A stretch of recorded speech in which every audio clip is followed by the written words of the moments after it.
what's up, everybody? Welcome to the shit show. It's the Nerd Dad. God, please don't encourage me. Please don't encourage me. We were like starting on time and shit, but then they put me to work, so now I'm like grinding on Discord stuff because, like, I don't know, reasons. Dusty has to have this a different color. No, I was fine with everything until Andrew started requesting changes. So if we're going to do some changes, we might as well do all the changes. He wants color changes, which I think is awesome. I mean, if you can do it. If you can do it. I mean, really. If you can't do it, that's okay, Todd. Oh, fuck off. You guys are killing me. What if we do... It's okay. We've only put like 80 hours of work into this. If it's not exactly perfect, that's okay. No big deal. Saturation, increased saturation.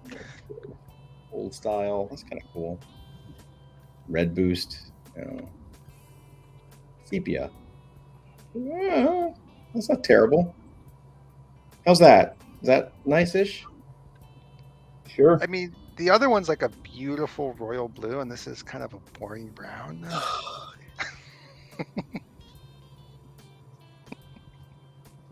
Boost. God damn it, dude. Hey there, I'm here watching by myself. Thanks, Andrew. Really appreciate you. You're the best. You're such a lovely human being. Oh my god. That's not bad. I think that works. That's good. Yeah, it's just hey, what's up, MK? How are you? Welcome to my pain, my suffering. As these wonderful human beings force me into labor. Oh, see, now you guys. See, that looks so good. It can't just be both blue. We have different colors and like different text and different characters. It has to be a different. Well, look, whatever you'd like, Todd. It's okay. No, damn it! Torturing me. I mean, it's just nice when they're clearly differentiated and not. I mean, we're just gonna have a whole stream of like blue, right? Yeah. Oh, thanks, MK. We got a lot more coming. There's a bunch of updates we're gonna drop real soon. Oh man, MK. Yeah. So Dusty has been working for like a week solid on the Discord.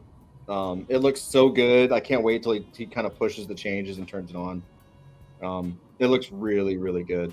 Now, who drew that illustration that we're looking at right now? This is Vaughn. Okay. Yep. Vaughn was the colorist on the... Well, I guess Vaughn did help me do like finishes and colors on the Hail Draconis cover. Yep. Yep. And he did the colors and a little bit of finishes, like the inks on the Origin comic #1.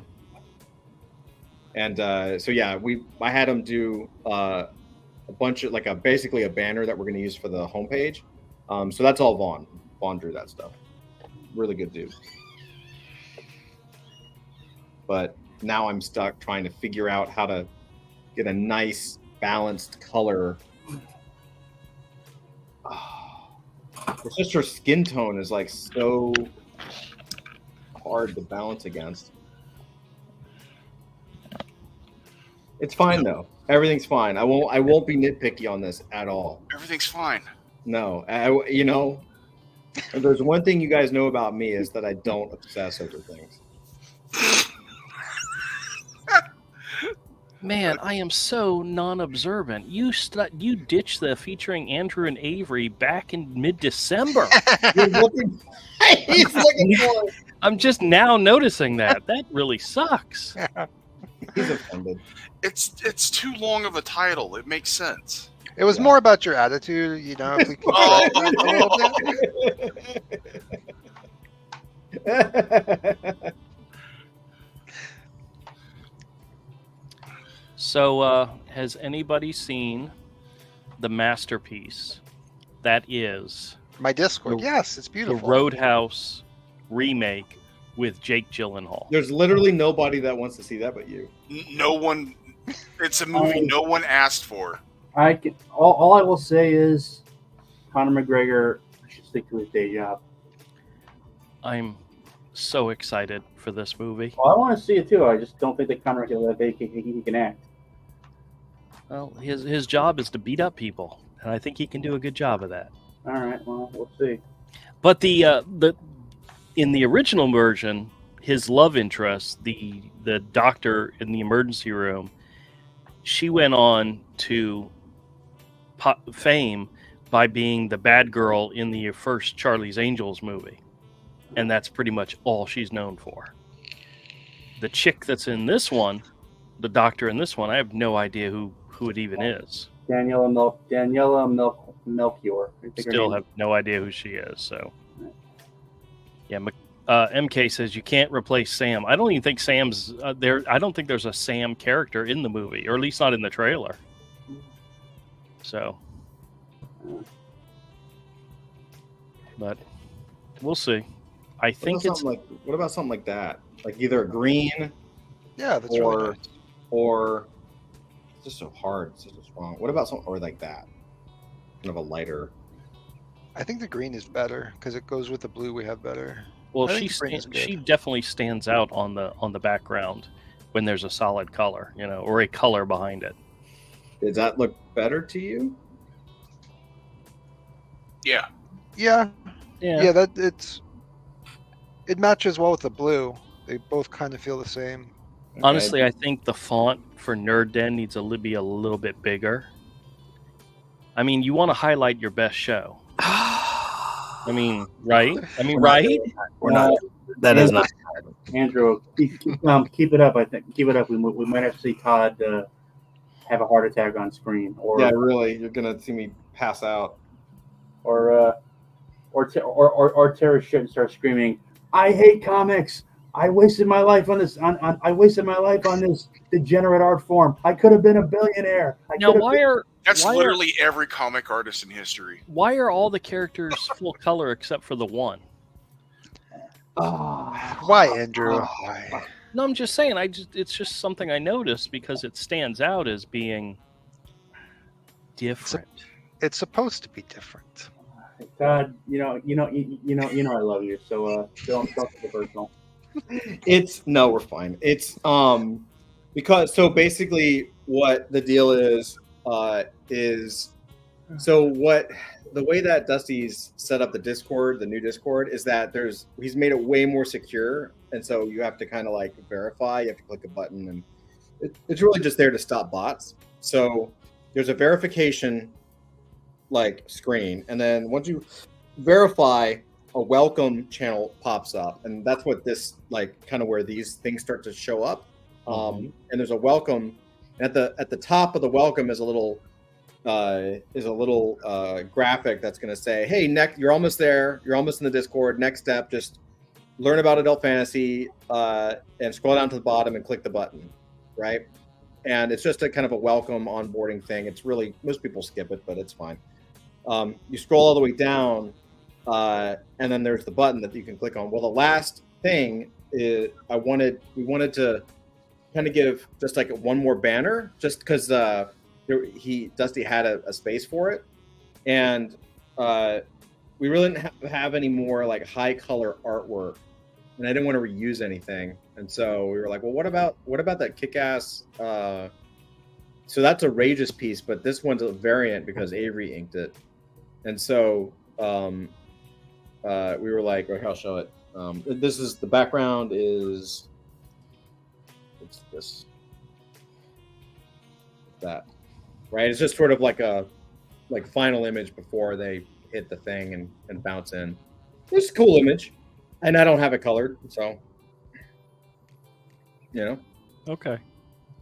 Maybe leave it black and white. It does really kind of pop out against that blue right there. Yeah, it's just something different. I don't think it's going to be a negative. What's that Lord Games thing or Nerd Den? All right, so we're going to do green with the yellow. Is that okay? I think that looks good, yeah. Can I stop now? Sure. Okay, thank you. No, you must continue. Well, I'm not a big fan of the color green, So like I like the red. I like the darker colors naturally. So black is good. Dark blue, it looks dope. Like it's really hard for me to like this green. I like pink, like a hot pink, but it's too bright. I don't know. I've tried a lot of different colors. Let me try one more thing. This is what happens. Wait, now it won't let me save. Oh, that's great. Cool. My system's frozen. Is doing this causing you pain, physical pain? I mean, sometimes. Then we are happy. I know it says subtract, but if I just put it back to normal. Ugh, that hurts the eyes. That? Yeah. Yeah, it's a little too bright. See, like that's too bright though, right? Yeah, it's too bright. Yeah, a little bit too bright. All right, I'll stick with the green. Yeah. Yeah. All right. Let me just save. Let me export. Quick. This is Discord. Right then. I'm just not a big fan of the green color, but I trust you guys. So Green's only for like vegetation and money. There's no reason to like it. Yeah, nasty green. Nobody wants green in their life. I prefer my green. I prefer my money to be digital and non-existent. Very good. Internet money, sir. Internet money. As I said. Yeah, MK says dark, brooding, Gotham-esque. Yeah, I don't know, man. Like, I always like darker backgrounds with lighter foregrounds, and it's just sort of, I always find it easier to read. So like a bright green thing, it's kind of like hard, makes me kind of nauseous. It's like a Jello green, right? Ooh, 1 week by the Bare Naked Ladies, done as a vintage 40s jazz cover. What are you that watching? Sounds fantastic. What? That's old. Yeah, I know it's old. This whole thing is all old, but I've never seen it, so. Andrew's going to show up and be like, hey guys, have you heard of this thing called memes?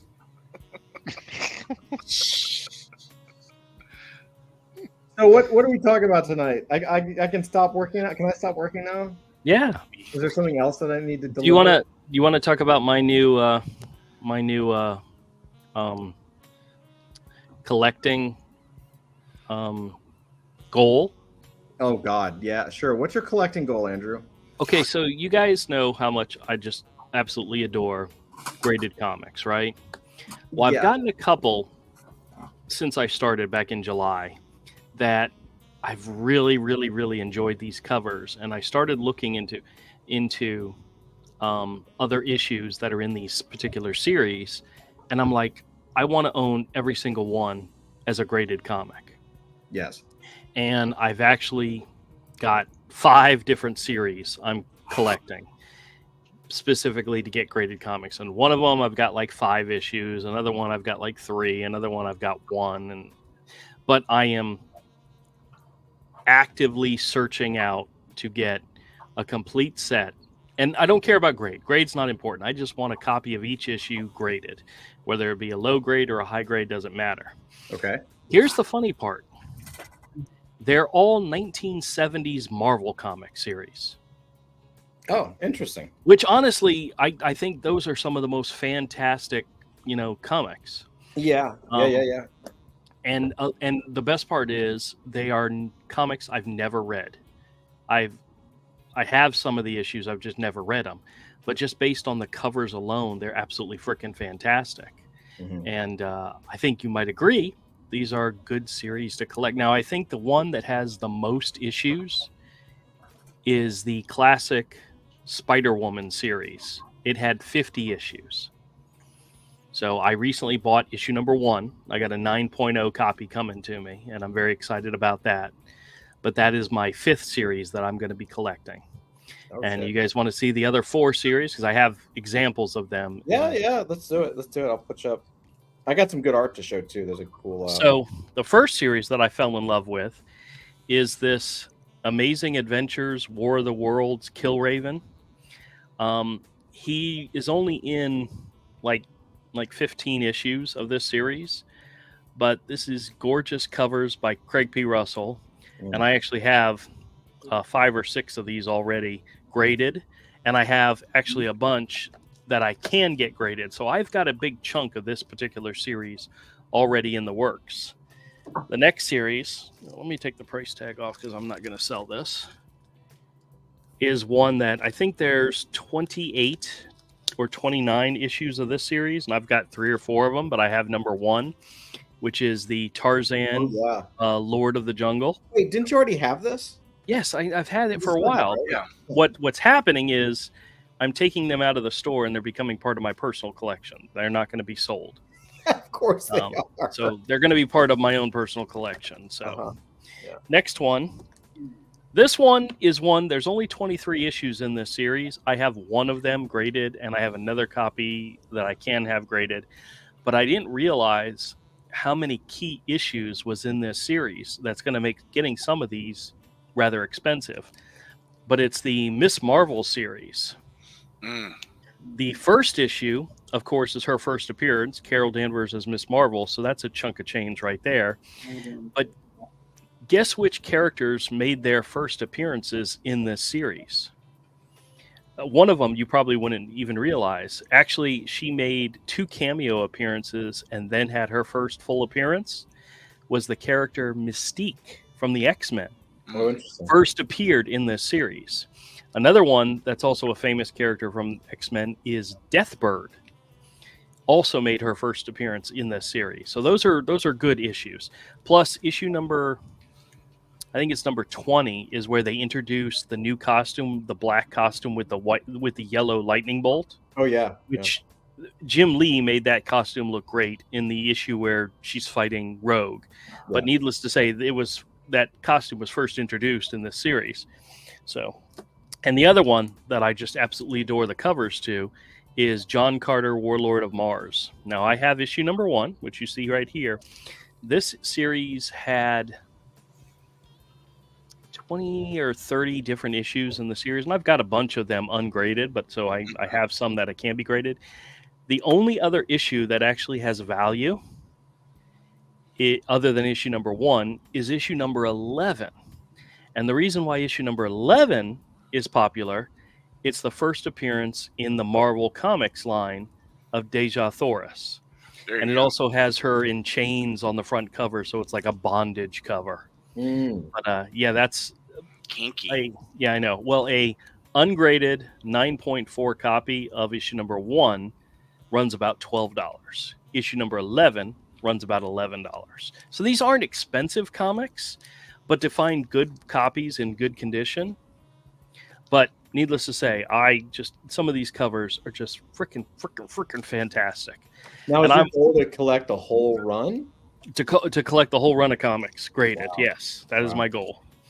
And it's going to be fun. Now, I do have some new graded comics for the store if you want to take a quick look. Yeah, go for it. We got you pulled up, so go for it. And then, it'll be good art night. Pull up. Comics. I thought it was pull out. No, never mind. Oh, God. The first one is New Teen Titans number 25 from 1982. It's not a spectacular issue. It's a George Perez issue, of course. But one of the things this one is known for is it has a preview of Masters of the Universe in it, which, believe it or not, everybody knows of Masters of the Universe, the He-Man comic that was published by Marvel from the Star line. It was actually published by DC before that. DC originally had the Masters of the Universe license. There was actually a Superman versus He-Man comic book. This one is kind of one that I want to keep for myself, but we'll see what happens. This is Marvel Comics Presents number 158. This is a 9.6 copy from 1994.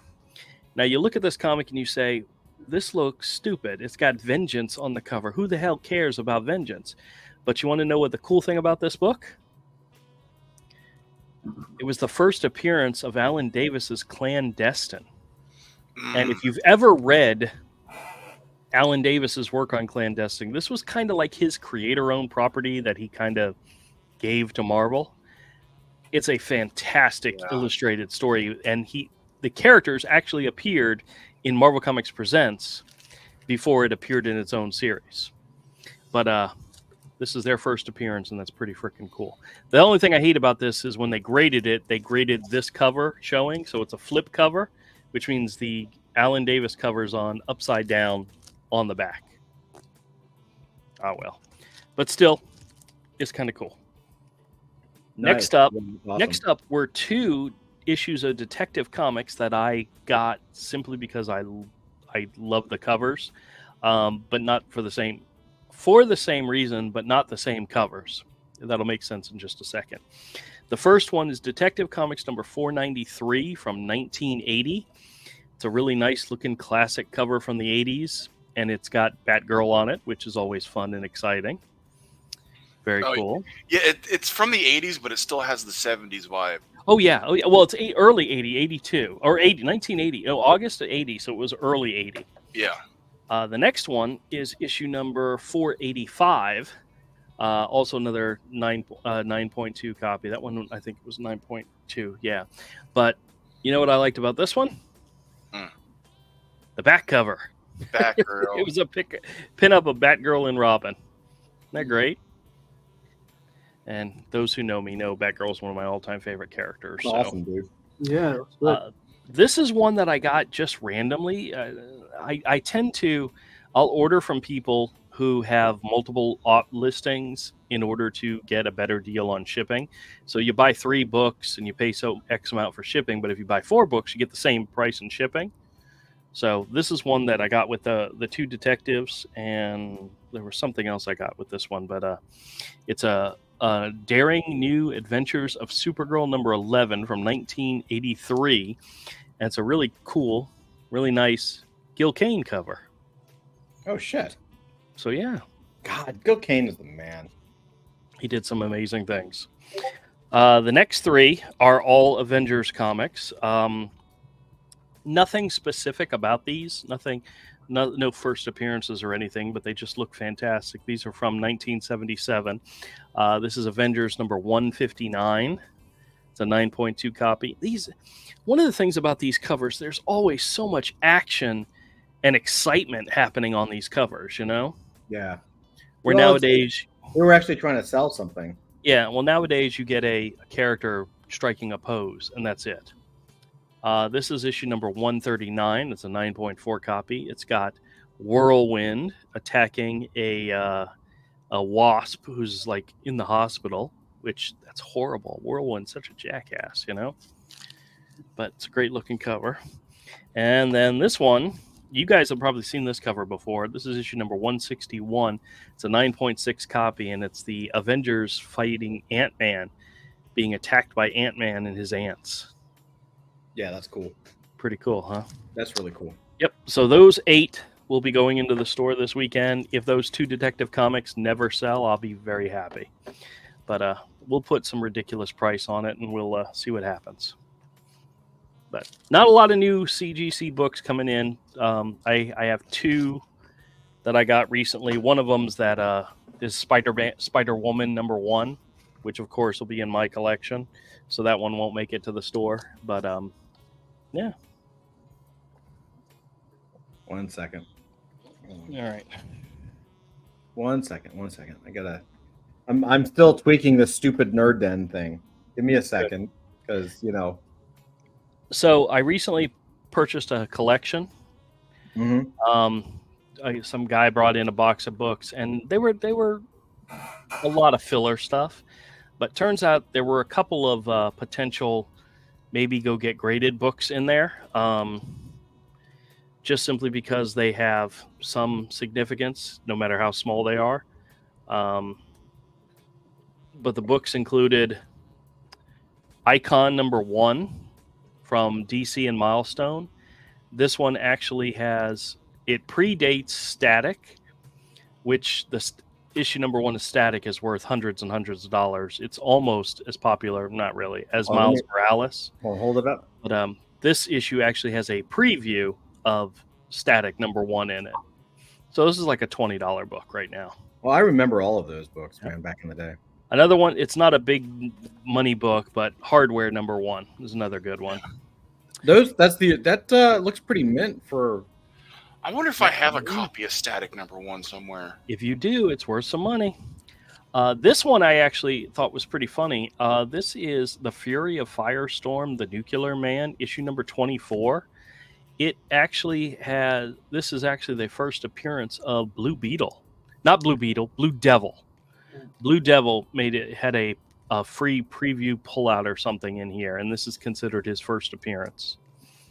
So it's kind of cool for that purpose. Just first appearances in general, you know. Can I ask a dumb question? Sure. So Static was he created for the comics, or was he created for the cartoon and then moved into comics like Harley? Comics initially. He was part of the comics first. He was part of the Milestone comics. Right. Because I remember Static X from like the 90s and 2000s. Yep. Two more real quick. Deathstroke the Terminator number 15. This is actually the first. I remember that. This is the first appearance of Rose Wilson, which is his daughter. And that's a Mike Zeck cover, isn't it? Yep. Who later becomes Ravenger. So this is her first appearance, was in that issue. And then this one, which I was rather surprised, this is Captain America from Ed Brubaker and Steve Epting #1. This is. I used to have that. What's so special about that? Winter Soldier made his first cameo appearance in this issue. Really? His first full appearance is in issue number 6, but in this issue he has a cameo, and it's like a $20 book. All right. But still, it's a fantastic looking cover and worthy of getting graded, you know? Yeah, for I mean, it's got an appearance by somebody, and it's, you know, sometimes you never know. But those were in the lot of comics that I picked up this past weekend. A lot of Legion issues, Legion 90, a bunch of a run of Demon issues and stuff that's not worth anything. Kind of random stuff.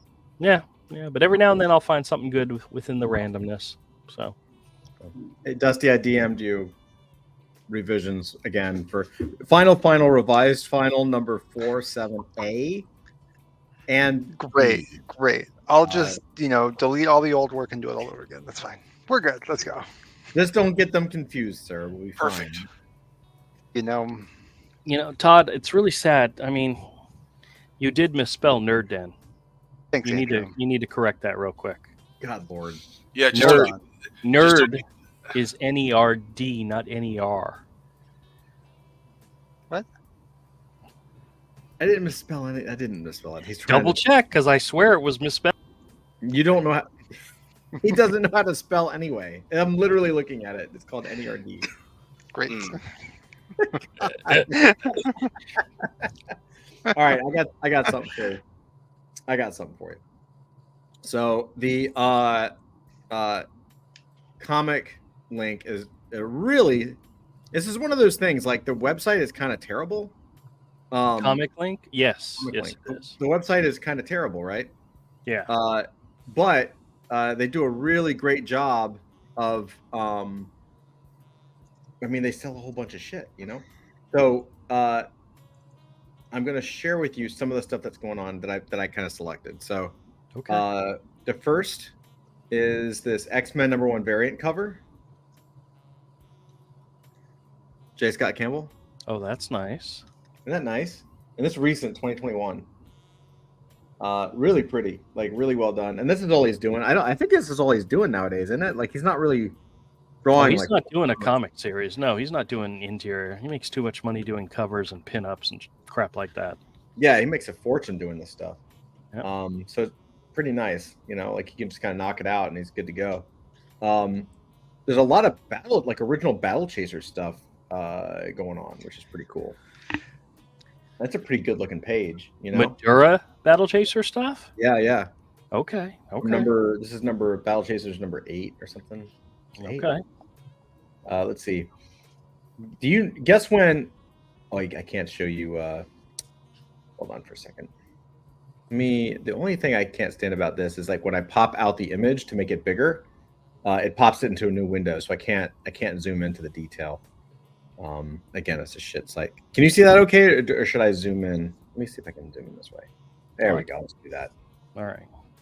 Right. Like, pretty cool. This is all from the same book, so I assume it's the same person bought it. But that's a great page. Look at that. Right? I remember that one.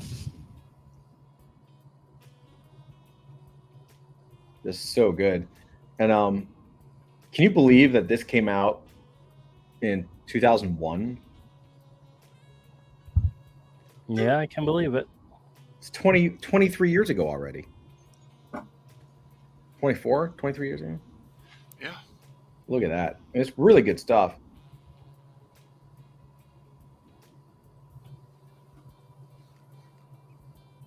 Pretty cool. Next is a Fantastic Four that I thought was pretty good.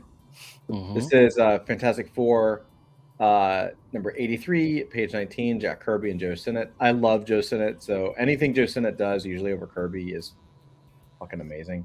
Yep. Like look how just the guy is a master inker. If you've never, I highly recommend, if anybody ever like gets a chance to like watch a master inker, like someone who only uses brush or mostly uses brush, it's incredible. It really is a skill. And yeah, so he was one of the best on earth at just using a brush.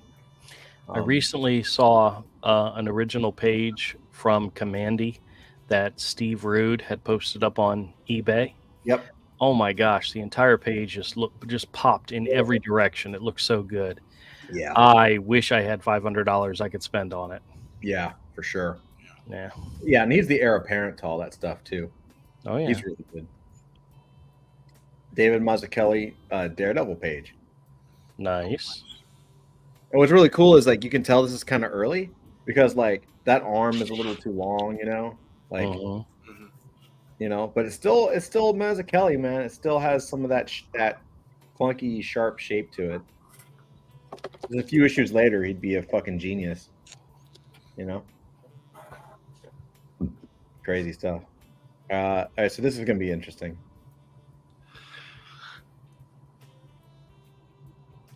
Oh, nice. To me, this is one of the best McFarlane covers, even though it's not really a McFarlane style. Mm-hmm. I love this fucking cover, dude. Isn't that great?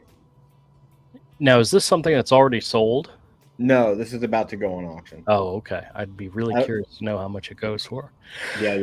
I don't think these even have like look how good the anatomy is on this. Like this, I feel like he like either wasn't drawing this or did it and was maybe he was just taking his time because he doesn't like 2 issues from here. He doesn't do any of this stuff. I think what you're trying to say is that somebody like did a layout for him. Yeah, something. Because it's definitely not. That looks almost like a Ron Friends drawing. Yeah, You know? There's nothing on here that looks like McFarlane to me except maybe the technology. Well, no, Bruce Banner's face over there on the left. Uh-huh. That looks like a McFarlane face. Maybe. But yeah. nothing else does. You know. Does McFarlane still draw, or is he mostly retired from that now? No, he still draws. He'll do a cover every now and then. Yeah, he doesn't draw interiors. And he may ink somebody else's page and, you know, add his style to it. Mm-hmm. That's about it.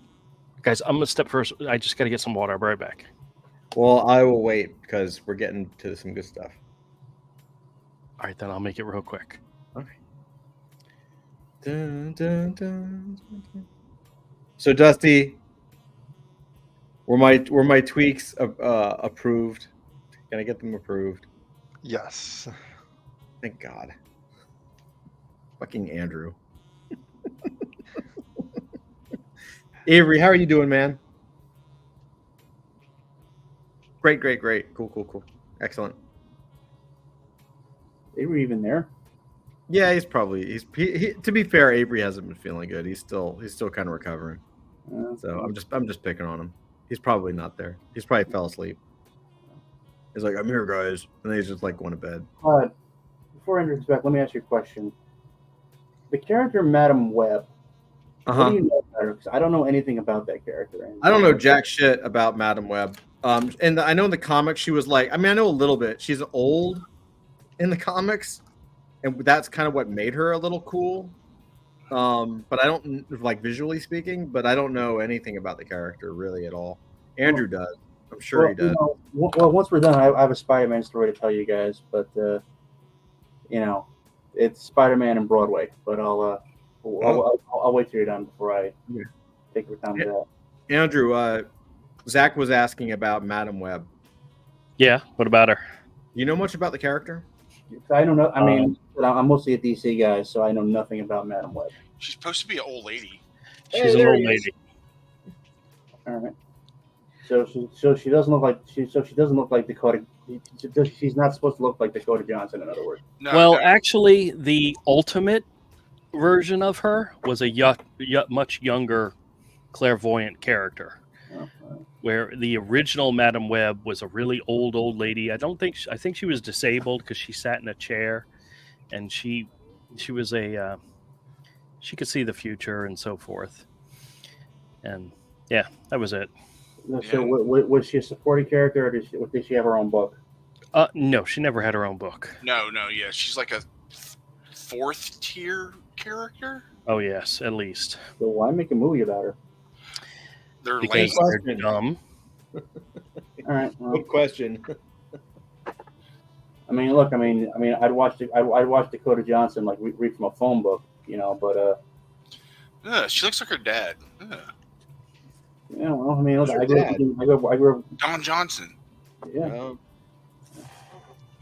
She's I think her mother. She's a Nepo baby, dude. She's a what? Nepo baby. Oh yeah. All right. So sorry to interrupt. Please continue. That's all right. Let's see what do we got next. This is Incredible Hulk 340, page 6. When the auction begin? Auction begins soon. So this is a McFarlane. But it's McFarlane, and there's a little Wolverine down there too. Look at that. Awesome. Let me zoom in here. Very cool. This was when he started really shining. Yeah. Like, that stuff looks so fucking good, dude. Yeah. It's a big doodly, like, noodled mess. Mm-hmm. Yeah. But it was really fun. It was really exciting. Yeah, it was really strong. Like, even this stuff is even better than his later stuff. Like, the fact that it was really loose it still had a little bit of like a John Byrne kind of feel to it. Okay. You know? Like there's nothing in this panel. Like, what the fuck is that? It's just some circles and some lines and some exploding shit. Yeah. With that Hulk coming out of the pit, like, that just looks so fucking cool. You know? Mm-hmm. Like, I don't know, man. When these books came out, it blew. Like, there was nothing that looks like this. Yeah, exactly. Like, I know nowadays it does. I always feel like McFarlane is kind of like certain music. Like, you know when a band kind of invents a new style and you're like, I've never heard this music language before, and you've never heard that combination of different influences mixed, right? And then it becomes like a genre, and everything sounds like it. Yes. And then like you try to show like you try to like you give it to a friend. You're like, no, check these guys out, and they can't hear how original it is because they've heard all the other shit. Yeah. That's how I feel McFarlane is. If you had to credit McFarlane for one lasting stylistic, artistic design element that he brought to comics, what would it be? The one thing that has lasted the test of time? The anchor panel. No. Well, anchor panel maybe, but is a big one. I would either say it's the dynamicism of the shots or the noodling. Nope. What would you say? Spider-Man's webs. Oh, no, because he got that from Michael Golden.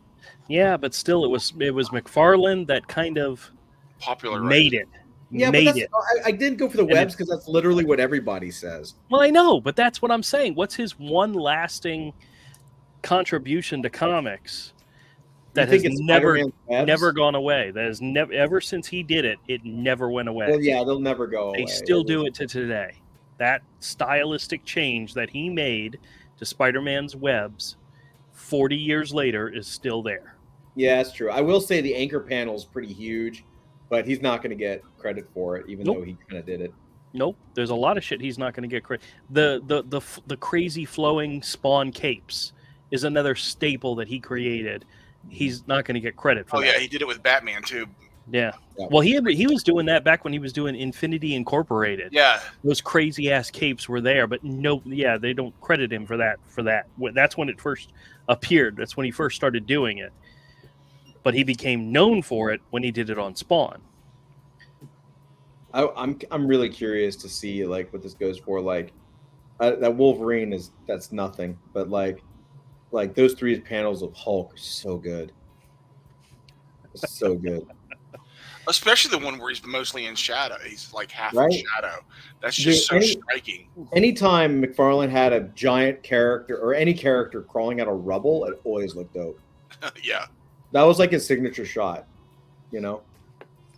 Like when we had Spider-Man coming out of it, it's just always fucking dope. All right, let's see what else we got here.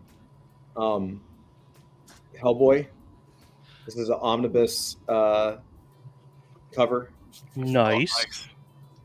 And what I like about and this is for Dusty if he gives a shit. Talk about one extreme to another. Look at the yeah, I know, right? Look at the I forgot his fucking name. The satanic dude, Rasputin guy. Rasputin. Yeah, look how like half of him is perfectly silhouette shadow, and then half is just like empty fucking space. Yeah. And it fucking works. Honestly, if I was going to own a piece of Mignola art, it would be like from Rocket Raccoon or something like that. Really? Yes, I really enjoyed like Cosmic Odyssey, Rocket Have a good Raccoon. weekend, MK. Well, we're gonna cut off Andrew and say goodbye to MK. Yes. Good night, MK. Thank you for joining. You're our one staunch supporter that we love. Andrew, you're such a dick. You had a chance to cut me off, but I'm trying to let you speak, sir. You know what I think's so funny is that when we first started with your live streams, way back in the day, you wanted to do it on your channel to bring audiences to your channel. Yeah. From my channel. Well, yeah, it was an idea. Yeah. I'm really gonna enjoy burying your channel. You understand? You know what's so sad is MK says hugs and kisses, Drew. Okay, well, good. Don't encourage him. Yeah. Don't encourage him, MK. Well, what's so sad, Andrew? None of my current fans really care about the comic stuff. Yeah, there's a few that do, but the majority of them don't. You could be like Eric July. You could sell a comic and some people would buy it just because they like you. Oh my gosh, have you guys been paying attention to any of that drama going on? I have. It's been some of it's hysterical. I've literally stopped following Eric July. To be fair, I actually found a website that tracks live chats, like how much a YouTuber will make during a live chat. Yeah. Like Ethan's he's been doing it like 8 days now, this trash stream stuff. Yeah. He's making something like $2 or $3 grand a day. I know. Like he's never going to stop because he's making over $1,000 a night. Well, I was watching one where he said, if I can get $1,000 during this stream, I'll do a review of ISOM. And obviously he did it because he did a review of ISOM like the next day. And he's doing a review of Alpha Core too. And then he's doing an Alpha Core tonight. Then he sold the copy of ISOM that he wrote the notes on eBay for $1,000 for over $1,000. Oh, jeez. Listen, I'm happy for Eric's success. Good for him. The book's not good. Yeah, I never got behind it because it didn't look like something I'd be into to begin with. I bought one out of curiosity because I was curious about it. Good for him. I bought number 2 because of the Ethan cover. That's the only reason I bought number 2 was Ethan's cover. Yeah. So why wasn't Eric July getting slagged by the mainstream comic media such as it was? Well, they love going after independent people who don't fit the narrative, Yeah. and so that's reason number one. But he and Ethan and a lot of other people turned the vitriol from the comics media into a way of making money. The more the media focused on them and shit on them and said bad things about them, the more money they made by using it as, look at what they're doing to me. So no such thing as bad publicity, in other words. Yeah. No, but and Ethan and Eric are going at it because Eric can't handle criticism. So Ethan's a troll. He's a world-class troll. He's really good. So Ethan's just going at it. Troll. Yeah. But what I think is interesting is neither one of them are gaining subscribers, gaining followers, and all. They're hurting themselves that way, but they're using what they're doing to make money. Yeah. And get attention. And so short-term gain, long-term loss. They're basically burning their seed corn, it sounds like. Well, what's really sad is if you look into some of the guys that literally started a lot of this movement, their channels are dead in the water. They're not growing. They're not doing anything else. They have to try to do something to make money, and some of them, this is the way they do it. See, that's why I always thought that this whole, people who kind of, I know. Sorry for getting off topic, but I think people who try to try to ride the whole culture war outrage wave. Yeah. It's being a firebrand has a shelf life. It's like shock rock. It gets you. It'll get you a lot of attention in the short term, but it's not a foundation for something that lasts. You got to at some point you have to show that you're more than that. I mean, it's kind of like what I call the Marilyn Manson Lady Gaga dichotomy. Back in the 90s when I was a young lad, Marilyn Manson was public enemy number one as far as concerned parents were. He'd go out there and basically with his faux satanic nonsense, and it would cover up the fact that his music really just wasn't that damn good. Sorry to anyone who's a fan. I just didn't think it was very good. He's no Alice Cooper. Yeah, I mean Alice Cooper could actually perform, sustain a career. But fast forward 20 years and he's still basically doing the same thing. Only he's a lot older and pudgier now, and also it turns out he's basically an asshole. Which everybody's always known that though. Yeah, I mean just especially around women. But you compare that to say Lady Gaga. She got to start walking around wearing suits made out of meat or coats made out of Kermit the Frog. But she was smart though. She was like Bowie. She moved away from that as fast as she could. Once she got her name out there, she had to pivot to serious artistry. And I think a lot of people in a lot of spaces, not just Comicsgate, and they're kind of facing this. They're kind of facing the same thing. I mean, you can get a lot of attention. Throwing red meat to pissed off red staters. Because we're speaking as a pissed off red stater. There's a hunger for that, but at some point, there's got to be more. Yeah.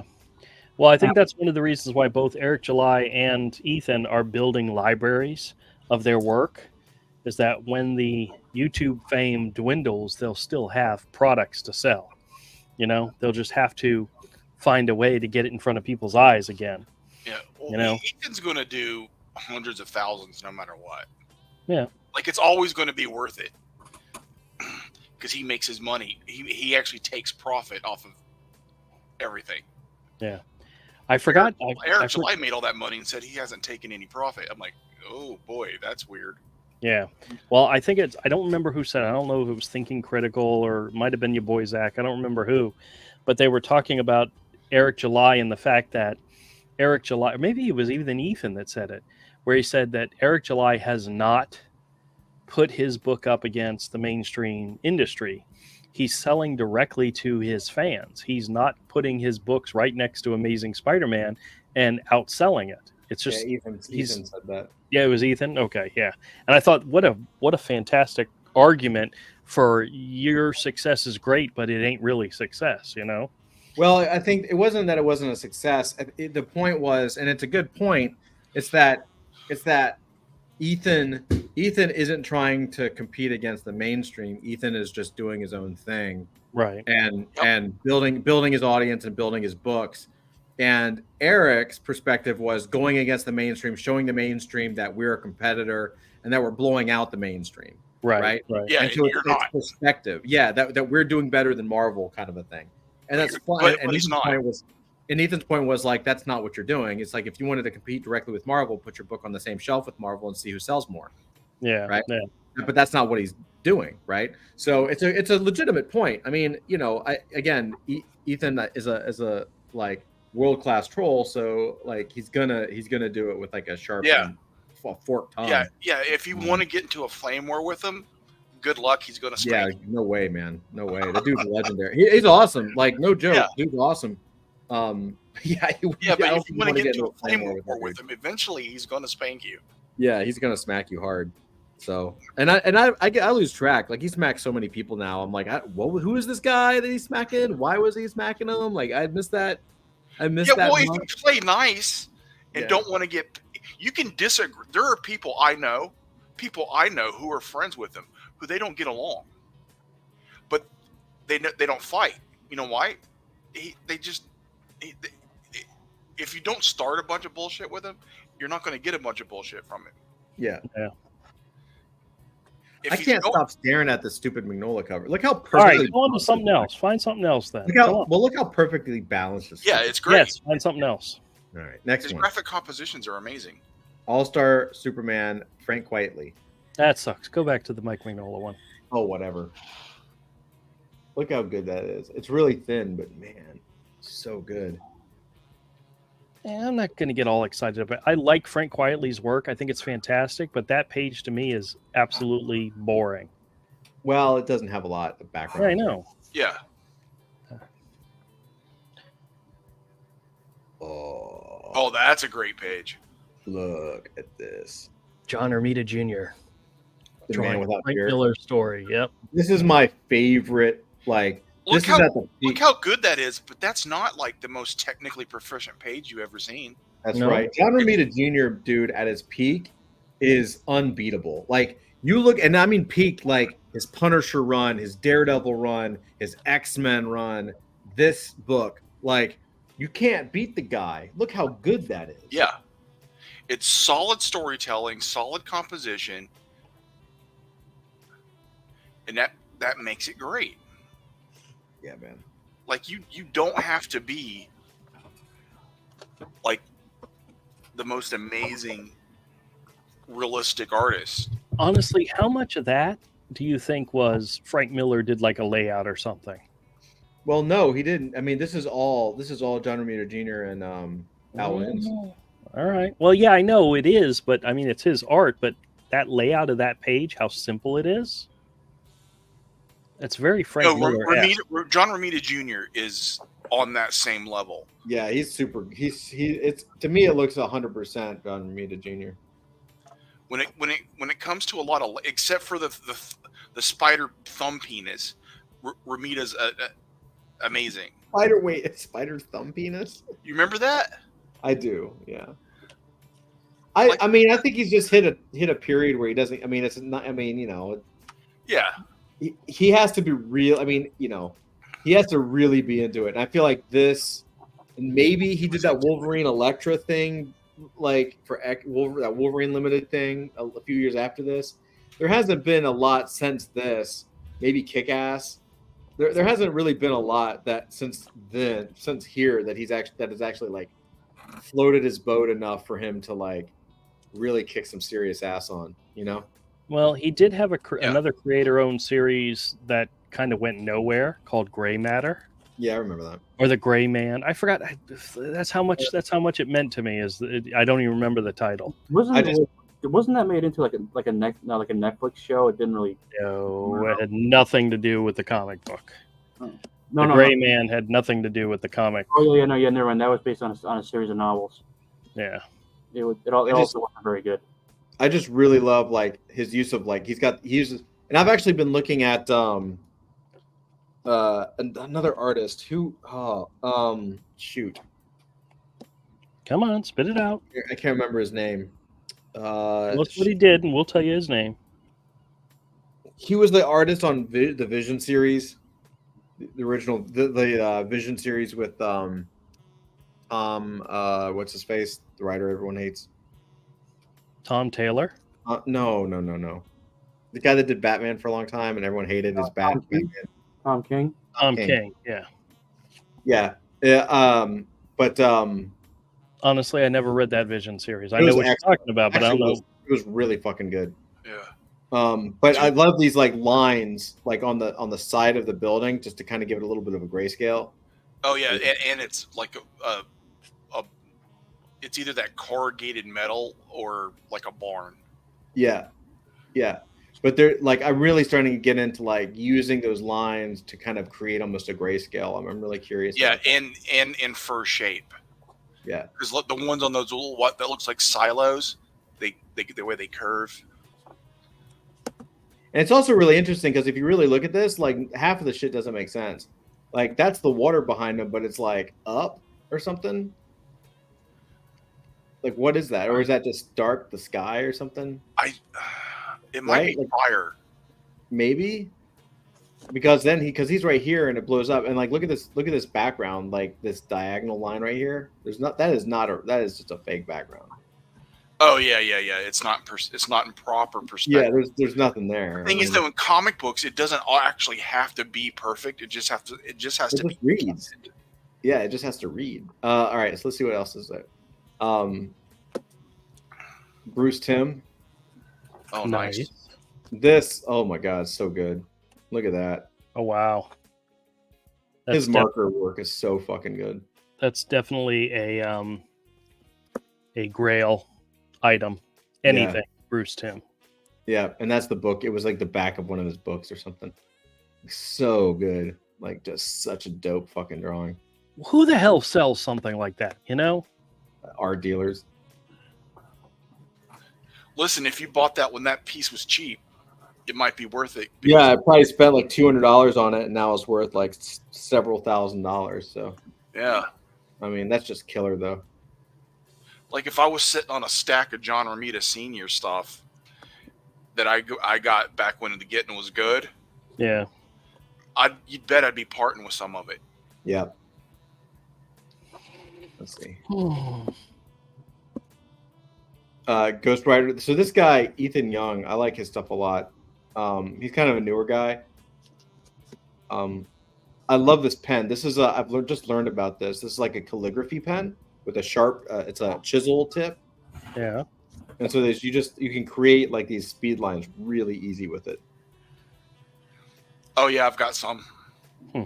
That's why I bought it to do quick, crazy, jagged lines. Yeah, it's actually really fucking. They're felt tip chisel pens. You could also buy them for quills. Yeah, but I really like the shot. It's pretty cool. It's pretty good. Those brush pens I sent you a pick of that I picked up. That pack of brush pens. Yeah, is good for stuff too, like that. Okay, yeah, I'll have to try it. This is a Jack Kirby, full page. Look at this. Oh wow, nice. This will go for a fortune. His stuff is so weird, man. It never ceases to amaze me how bad his anatomy is, and how it just doesn't fucking matter. But it's usually consistent, and that's what makes it good. Yeah, like. I mean, at this phase, I'm guessing he was really straight up just drawing the page straight out of his head, and there was like no erasing, you know? Because like he's got like 2 elbows and like his knee is kind of weird down here. Like he's just like, Oh yeah, drawing some extra muscles. yeah, he's just kind of going with it. You know what I mean? And like things are off, but like in a weird like Yeah, he's not erasing. like that thing on the side of the rocket coming back Yeah. isn't in the same perspective as the rocket thing. Right. Exactly. Yeah. It's slightly off. Right. There's always a lot of that in his stuff. Who cares? It's amazing. Yeah, I know. But yeah, exactly. It's a comic book. Who cares? Is it fun? Does it work? Yeah, I know. That's really all it is. That's what I'm trying to get away from. Like I'm trying to get towards is like, hey, does it look cool and does it work? It's really hard because I think we're all trained of like perfect anatomy and perfect positioning and that 90s shit. No, I'm not. I've let go of a lot of that. I've let go of a lot of that. But thing is, though, mastering when it's wrong but still cool, I haven't mastered that yet because I still sometimes do stuff. I was like, oh, that sucks. Yeah. It's a great But that letting go is hard. Yeah. It's a Fantastic Four cover. Jack Kirby. Isn't that great? Mm-hmm. Again, so good. Weirdly similar to me to Mike Mignola. Well, Mike Mignola's got a lot of his stuff. It's like Mike Mignola's stuff is an amazing mix of like Jack Kirby, Jeff Jones, and like some Frazetta in there. Yeah. And it's all just stripped down. This is an early Fantastic Four.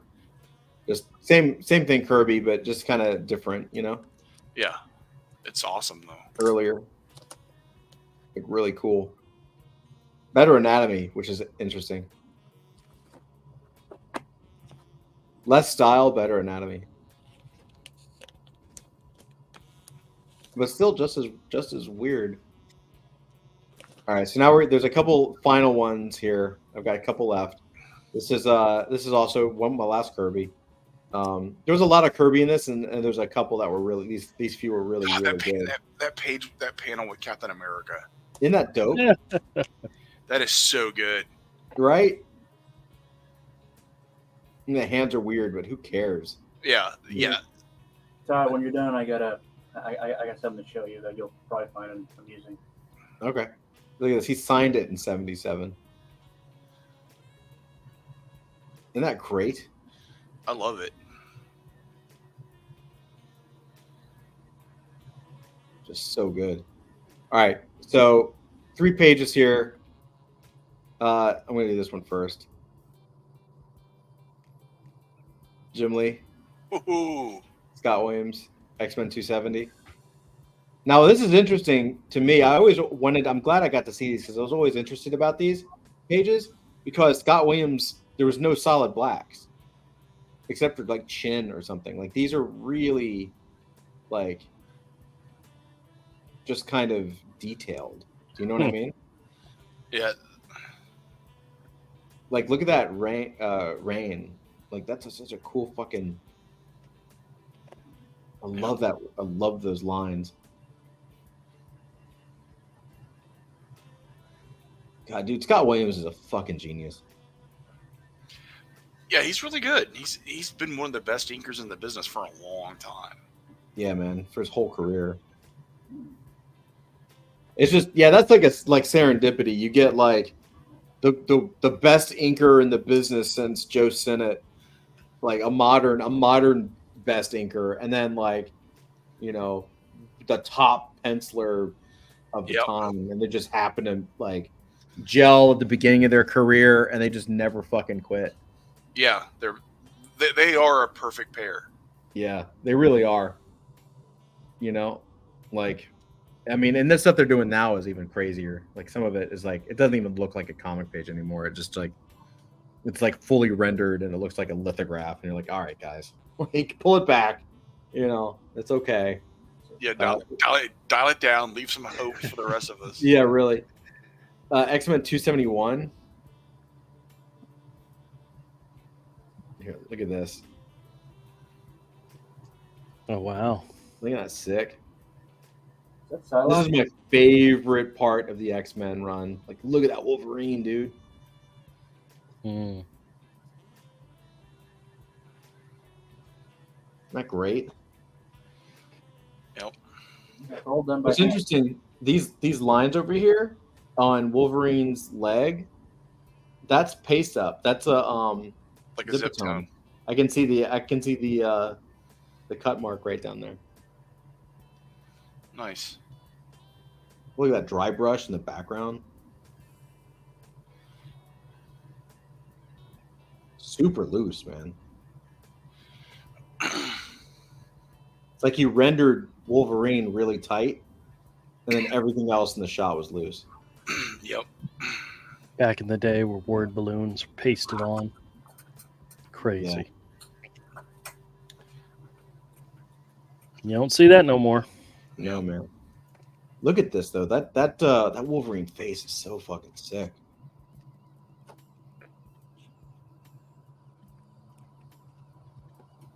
Yeah, just this page just fucking murders it, man.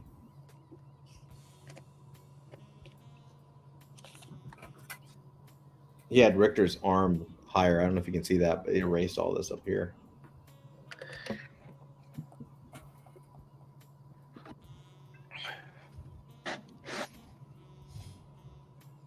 Yeah, dude, he was just on fucking fire, man. He just tapped into the source somehow. You know what I mean? Yeah. He was the right person at the right time. Yeah.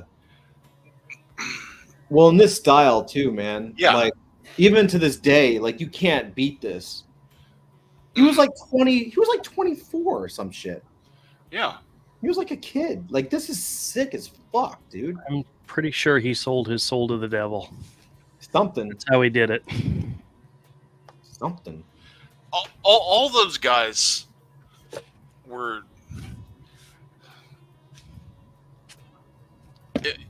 It was just. It was their time. Yeah. I mean, That was our time. it was the right mix of people with the right amount of skill and work Yep. behind them at the right time. Yep. Just so good. Such a strong page. I'm really going to be curious to see what this goes for. And we're going to be really, really curious to see what this goes for. All right. I saved the best for last, or at least the best for me for last. You ready? Shoot.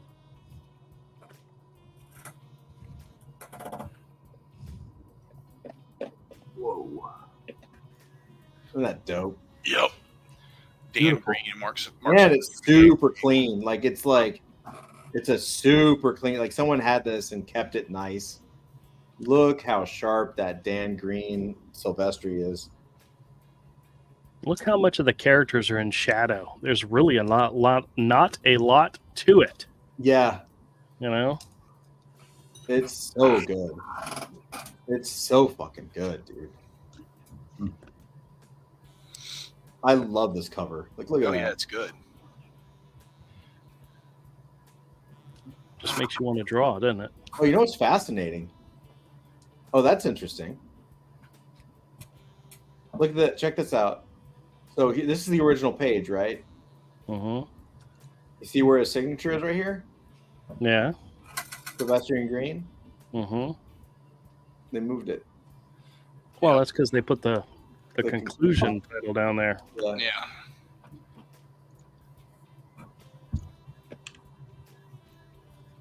Now, why is on the original there an extra claw blade up at the top? Where? What claw? What are you saying? Oh, I think it's just a movement line. Yeah. Really? Oh, yeah, but they did take it off on the final. Yeah. Yeah, it's an extra movement line. They did take it off. Literally looks like a claw. Wait a minute. Oh, wait a minute. The wait, claws wait. are different. Where this is different. Look, she's got a look at her arm right here. See that hand? Mm-hmm. There's no hand. Oh yeah, her arm's torn off. Her arm is trashed. There's no arm. Look at that. That's a change.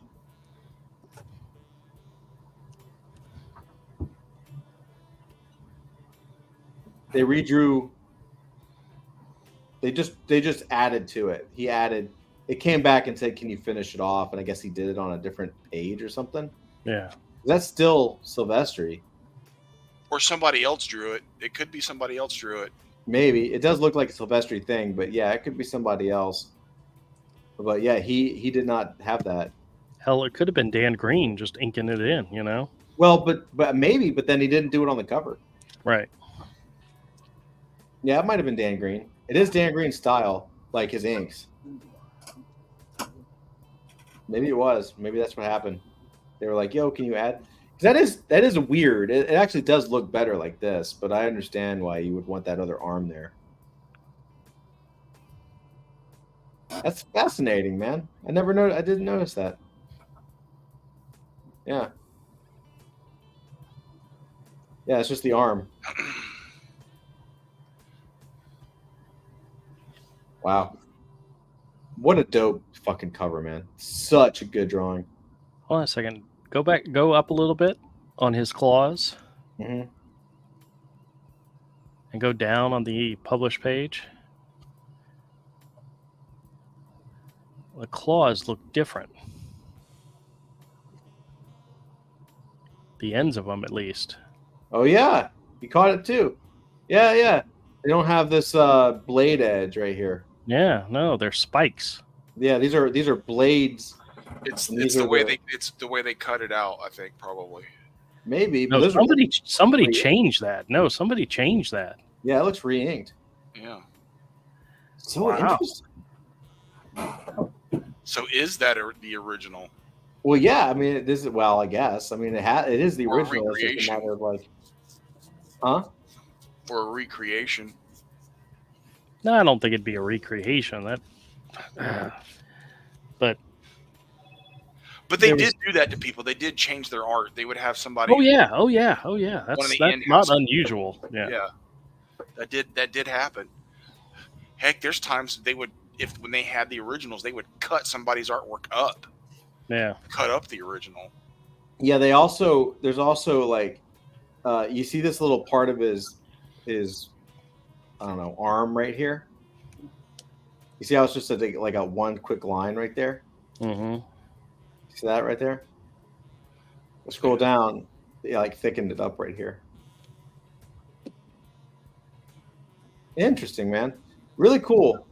It's still a gorgeous cover. It's just interesting that they added that arm. I wonder if it says anything. Does it say anything? Note that Lady Deathstrike is missing one of her tree-like arms on the Silvestri original. Marvel editorial apparently felt this was too violent, so the arm was added to the artwork for the published cover. They thought having her missing an arm was too violent, so they added that because that's not violent. Okay, guys. Wow, that's a big change, though.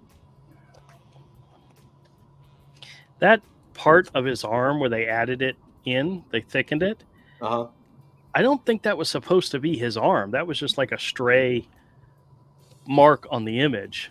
Maybe, yeah. Because if you look at the original, Yep. there's definitely a dark line and a dark line. That was just like a stray line, and they actually made it part of his body. Yeah.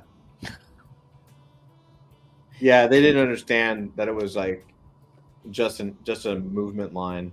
Yeah. So funny. Anyway, I wanted to share this anytime, because the sad thing is like for some reason a lot of Silvestri's early stuff, like his Wolverine stuff and his X-Men stuff, is like not good. Like, I mean, it's good artwork, of course, but like it's not the best. It was like kept in a damp room or something. You know what I mean? like it's not as clean as this. Like this is like a really rare, from what I've seen, a rare Silvestri where it's just like a prime condition, like super nice. You know. I think there were still papers and stuff and things back then that had acid in them. Yeah.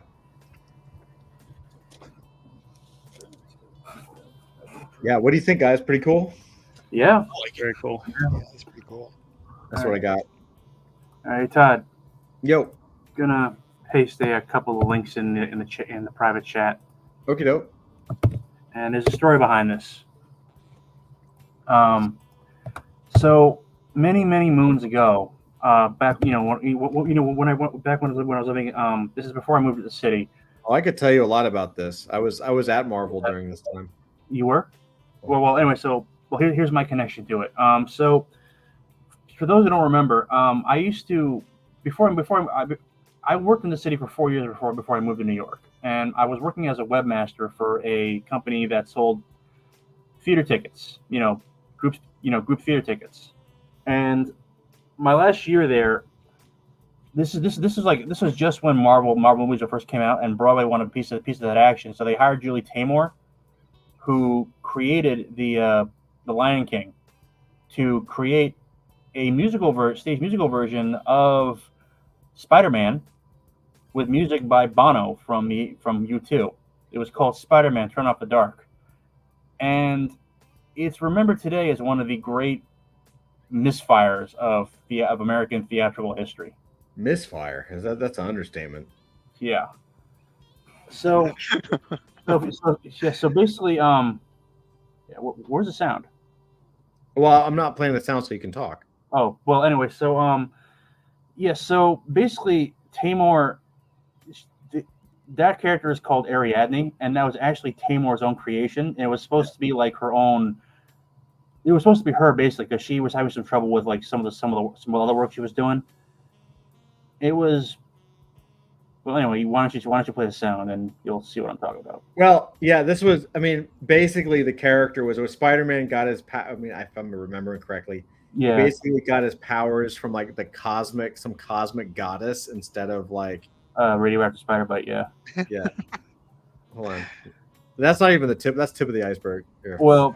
Will color your world red, and the sorrow in the night will be the blue you cannot shed, but your strength will be a vision beyond visibility, and the gift I've woven for. I feel so bad for this person. Like what she has to. She's wearing the shitty costume, hovering above, like 30 feet above the ground, like. Well, here's the thing. There was a lot of excitement. I remember when I was working on Broadway, there was a lot of excitement about this because around this time is when when the Marvel Cinematic Universe was really starting to take off. Uh-huh. And, this is before Spider-Man. Well, and, basically it was like one of the most technically advanced productions ever done on Broadway. They're basically trying to do what Cirque du Soleil does. But, what Cirque du Soleil yeah. They use actual acrobats, and these are just actors. Swing through the skies above, and you shall rise. It's hurting. It's hurting your ears. It's really hurting. No. Why? It's just really bad. Well, you know what? Well, here's the thing. What it's known for. Oh, now it's going to give me a commercial. The reason that was kind of the biggest botched thing in history of Broadway. This is not it. There it is. Is because you see how he's swinging through the crowd. Mm-hmm.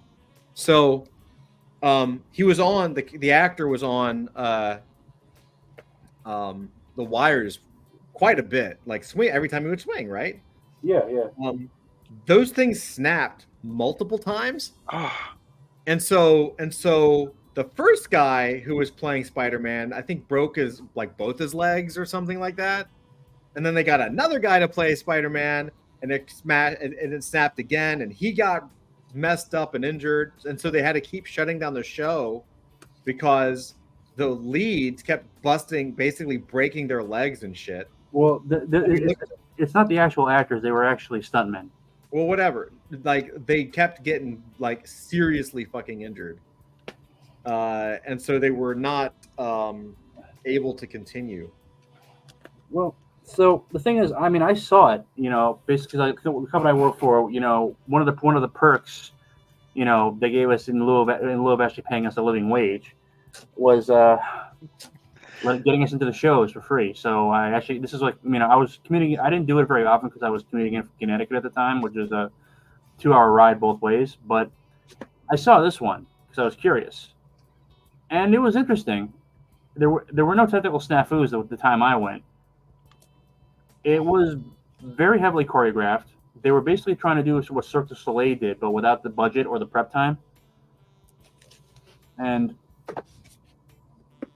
yeah, Joel says you'd think breaking bones is just method acting. Well, what finally happened is that Hold on. It says to me, this is the Carrie of our time. Beautiful story, wonderful songs, talented actors, but it's just done in every wrong way possible.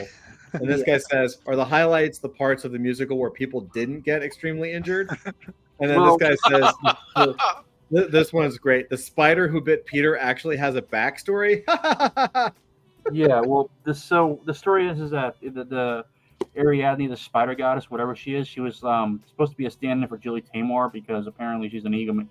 She was also going through some other stuff in her life, and this apparently was her way of coping. But it never really gelled on the stage. I mean, I tried to watch it, but it just didn't work. The story was hokey. The acrobatics were fine, but like all the wires. I know why you need the wires, but it kind of like ruined the whole thing it kind of ruined the experience. Plus, there was a safety. It also, after all the accidents, they actually had people showing up just because they wanted to see people fall from the rafters. So it was like why some people go to NASCARs for the crashes. Yeah. They ended up like cutting also, and the other problem they had was it was like 3.5 hours long, so they had to cut like a lot of the stuff out of it.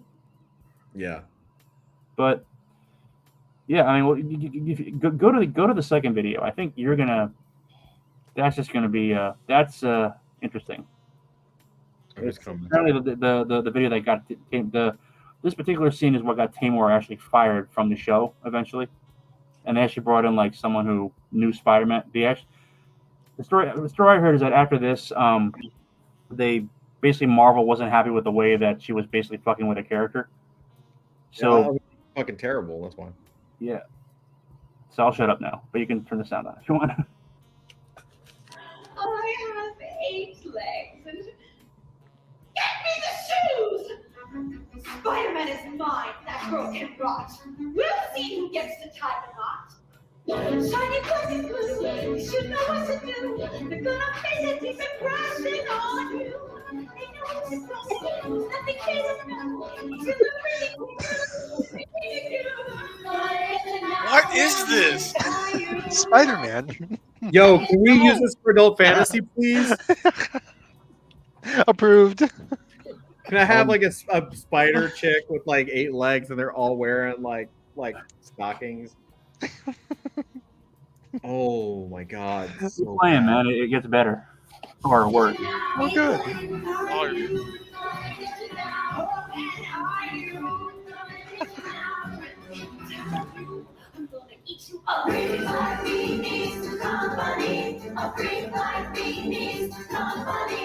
Oh, a freak like me needs company is the song.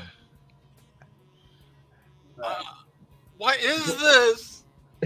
It's adult fantasy, the musical, as far as I'm concerned. Apparently, according to this, the focus of the song is the full clip of the number that cost Julie Taymor her job, where Arachne and her giant 8-legged spider girlfriend sing about stealing shoes on stage. I don't think they have 8 legs. How is that Spider-Man? It isn't. I don't think. It's true. I think they have. They're picking up their legs. Though. Oh, they have 6 legs, and their arms are the other 2, I guess.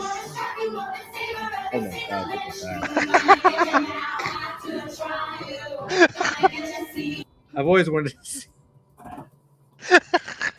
Dude, if this was released today, it would be the equivalent of modern Marvel comics. Bro, It would be a huge success. Broadway, bro. Broadway. This is full on Yeah. Broadway. Broadway.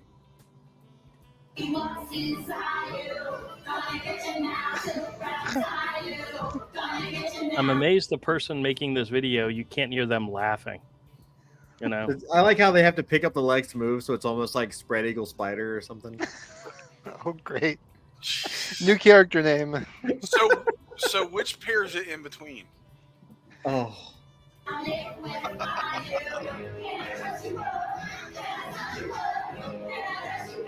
Oh, please tell me somebody breaks out into a rap.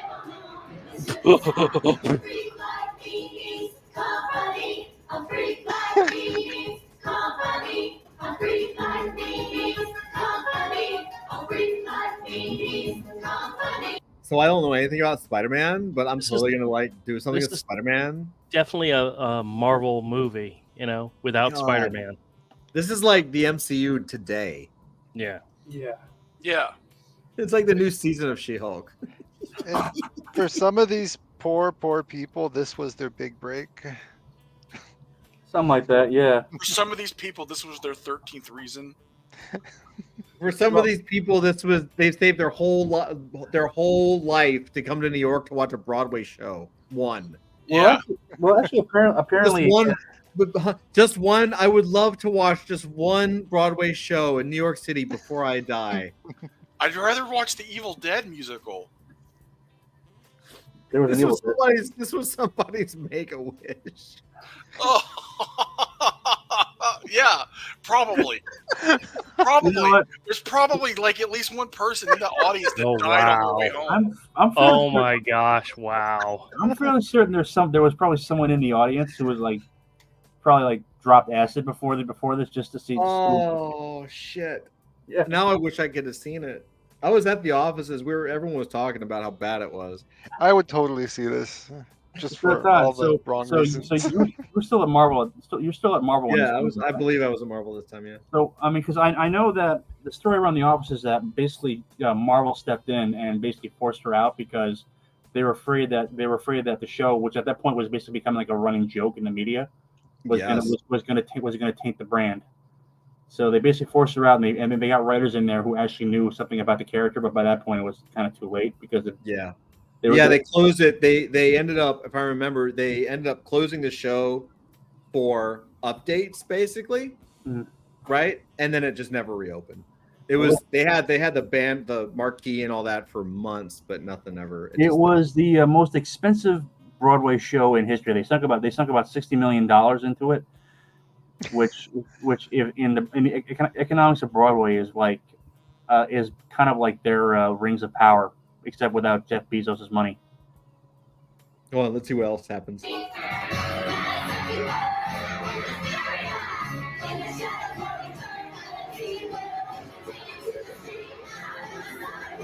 Rule 34. Really bad, bro. Okay. Okay, let's see. I think it's a second cut because that's fucking terrible. Rule 34, guys. Rule 34. Someone's turned on by this. You know it. It ain't me, but someone else. I am a little bit. Yeah. Oh, What is this?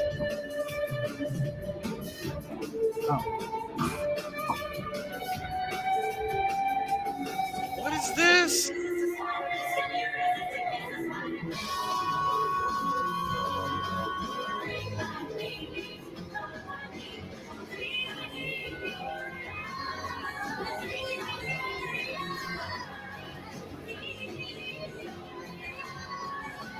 Is he breakdancing?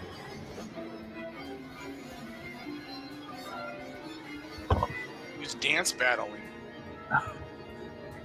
Dance off.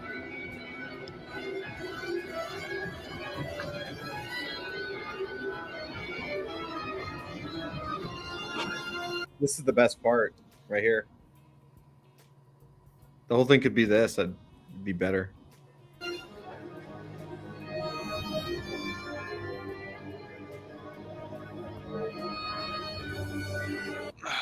I just would have walked up there, pulled down a projector screen, and started showing the Sam Raimi movie and going, "Sorry, everybody, here you go."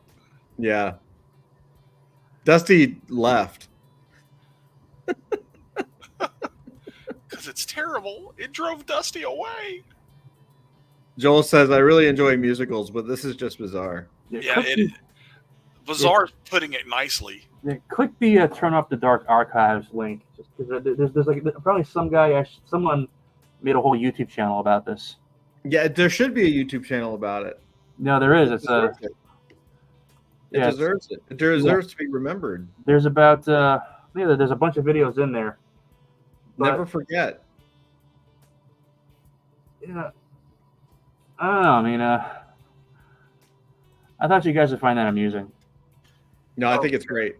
I think it's absolutely wonderful. I mean, this is right around the same time that the new 52 came out, which to my mind is where things really started to go downhill for a lot of comics. Mm-hmm. But it was interesting. But but like I said, there were so many injuries on set because they were trying to do essentially Cirque du Soleil style acrobatics. But Cirque du Soleil, they've been doing that for like 30 years now, and they're actually trained circus acrobatics. They're not. So it just. Joel says, wow, had to look it up, and it's the most expensive Broadway musical in history. Harry Potter and the Cursed Child is close behind, but I think it's made insane money. I think there was a roadshow version. Yeah. Not sure how they pulled that off though. It's pretty impressive. It's pretty impressive. All right. Well, yeah. Check out the actual YouTube channel. Like Turn Off the Dark Archives. There's a whole bunch of other stuff in there. Oh, Love Me or Tell Me, Deeply Furious, A Freak Like Me Needs Company. Yep. Hold on, I'm gonna post a link to that because that one just looks bizarre. Well, didn't we just say that? That was the one we just listened to. No, this is like the one with like a dancing Green Goblin. Oh boy, you sent it? Yeah, I just posted it in a private chat. Okay. Let me move it over. Get over here. Yeah, it's fascinating. I love terrible shit like this. But it kind of makes you think that there was once a time when people, when people were willing to like risk money on something like this. Oh yeah. Let's see. Can you hear the audio? Yeah. I will talk.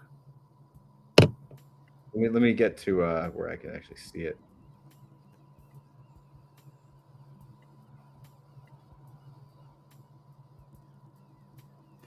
What the? Where's the sound? Is there sound? He looks fucking terrible. Avery, is that the Green Goblin? I Sound in there. is it like the 2099 version on heroin? It does No. look like the 2009. It's a new character. He's called the Green Pedophile. Oh my god. I think that's the Green Gobbler, not the Green Goblin. Green Gobbler. Yeah. What up? Are you getting sound out of that? Yeah, I'm gonna hit play. I'm just pausing. So there. No, we don't hear anything. You don't hear anything? No, I don't. Oh god, you're missing the best part. This guy's terrible. That is. Here, This hold has on. got to be some kind of hate crime. No. Here we go. All right, ready? Yeah, go for it. There's no way you do this bad of a job without animosity in your heart. It's driving me crazy. Yeah, Norman Osborn 2.0. New and improved. 10 minutes a day with one of those shake weight thingies. You can really see the difference. Oh yeah. And 6 weeks of some serious genetic mutation. No, we got the whole lot called gangbang. Y'all jumped ship when I had a little liquidity problem in the payroll department. Is that why? Jesus God. Is he trying to do a what's his name? Billy Crystal? No, not Billy Crystal. Robin Williams. Probably, yeah. Now, let's see if we can get to the song. Hallucination? Are you playing God again? Well, I got some fine superhuman mutants cooking downstairs. What's a simple recipe, honey? 6 backstabbing scientists go in. 6 beautiful freaks come out. Oh, good Lord. Because those kids from Freaked Out High arrived on their field trip. Oh, yeah. Come on in. Don't be shy. We'll have some singing, some dancing, some random decapitations. It'll be fun. Then we'll all get to meet the guests of honor. It's like I always said, I don't understand what I'm even watching. I think that's the whole point. Good Christ. Okay, let's go. Here he goes. I got an axe to grind. Gonna grind it till there's no more little pups for me to find. It's your time, ladies, for the Sinister Six. Wait, he's setting it up for the Sinister Six? How is it that there's cosplayers with zero budget make better costumes? Right? This $60 million. And I gotta say, I think, and this could be me, I think that this is not an attack on the actor at all that plays Green Goblin, but it seems like he's maybe an older gentleman, maybe like our age, because he's not moving very spry. Like the stuntman that was doing the Spider-Man jumps, he is not. You know what I mean? Yeah, Well, the costume is probably very restricting to begin with, so Probably, yeah. could be. I got a few extra horsemen for the apocalypse. Oh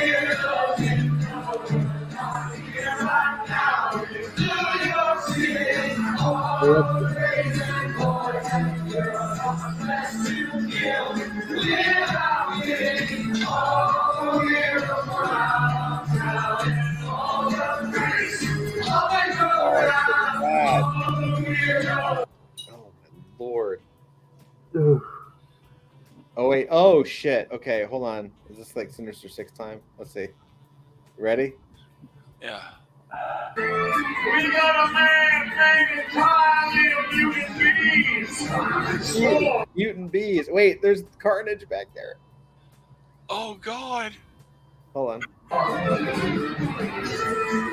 There's a little bit like a lot of Dr. Thomas in here. That's the lizard, bro. That was the lizard. Oh my Wait. God. Hold on. Thomas in here. Oh, that was a lizard. that's one of those dinosaur costumes you see at conventions. Yeah, wait. He says it's a lizard. Thomas in here.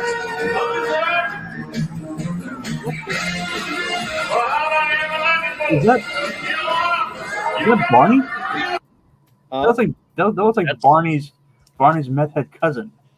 That's supposed to be Electro. Yes.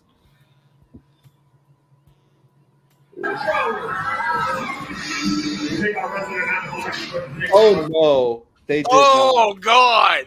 They did not do Craven the Hunter. Oh, they dirty did like him this. dirty. Oh, boy. Oh no. Oh, they did him dirty. I'm Woo, bookmarking this is a this. shit show and a half, boy. Raven the Hunter.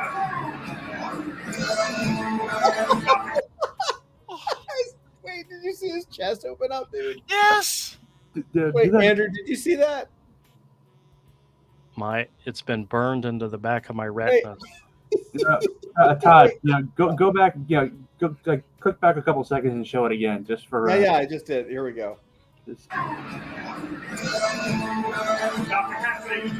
What the fuck does that do?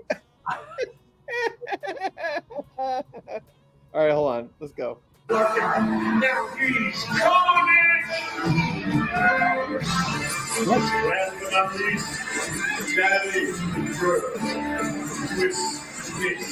What the fuck is that supposed to be? Who's that? Miss Pix. I think. Maybe they invented. It looks like the same style of the other bullshit inventions. So I'm gonna say they just invented her. Oh, no.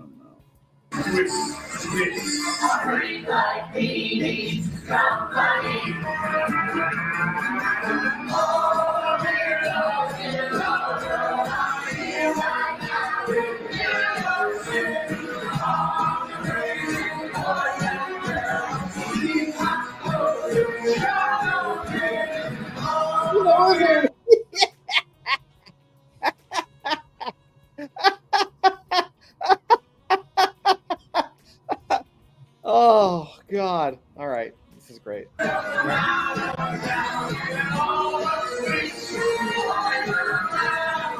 my God, the lizard is just a T-Rex suit. The lizard is just a T-Rex suit with what's posted. Bro, they couldn't find a human being that looked like Kraven the Hunter. They had to make a giant fucking mask. This is a hate crime. I'm pretty sure. This is a federal offense. It's like they gave someone. It's like you know, it's like you say, yeah, all I want to do in my life is direct a Broadway play, and they're like, cool, we're gonna give you Spider-Man. They're like, fuck. Well, you know, so you got to wonder how much of that $60 million budget was spent on coke. Really? All of it. I mean, aside from All the of light it. show, like I don't really see it.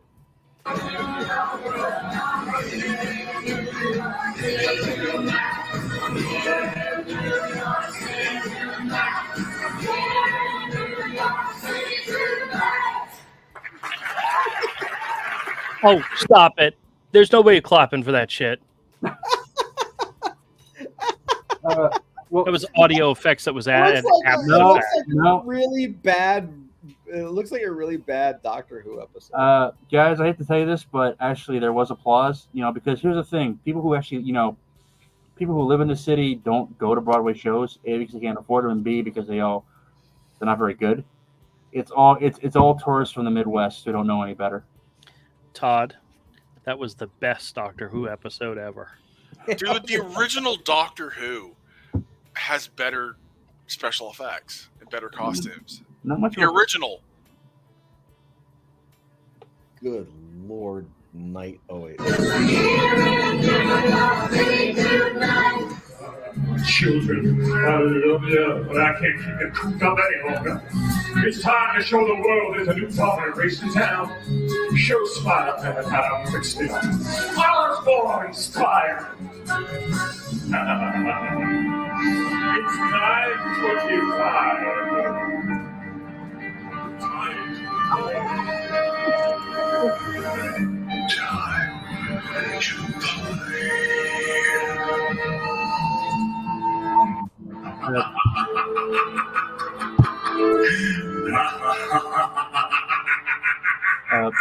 Todd, can I, if I may beg your indulgence? Oh. I just posted another link on the. Why are you making us watch this, Zach? Stop. Because you know, trust me, if you thought that was Zach, what did we ever do to you? Yeah, man. I just want to feel like I'm contributing to the conversation. Well, guess what? Well, We're not gonna let you do that no more. No, you're banned. no, it's fine. It's fine. No, it's just giving him shit. This is funny. I know. Are you trying to tell me you don't want to watch the Roadhouse remake? I do actually want to trailer watch now the at this point. At this point, I think I'd rather watch the Roadhouse remake. Jesus. I think at this part, I'd rather watch Followed directly by the Point Break remake. Roadkill. I'd rather watch Roadkill. All right, here we go. Dusty, you turned your camera back on. Congratulations. Yeah. Dusty had the right idea. Fucking run. Can you hear this yet? Can you hear it? Yeah.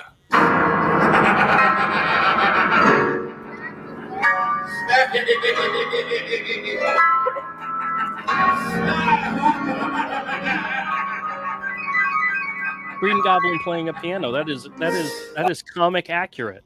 And it's not even a comic piano. accurate. Yeah. So really, he did play the piano. No. No. Never. Okay. What's funny is they spent all that money to do a cardboard cutout of a piano. Yeah. $60 million, everybody. Uh, $60 million. 60 million. I'll take Manhattan, and then I'll flatten all of Queens. I love those kind of scenes. I can't help it. It's in my genes. I love a little bats of scorpion. You get the picture. I'm old-fashioned. What am I doing That's with why- my life? Jesus H. This. You're doing this. Where did it all go wrong? When you met Todd. Yeah. Yep. Yeah. Welcome to the club.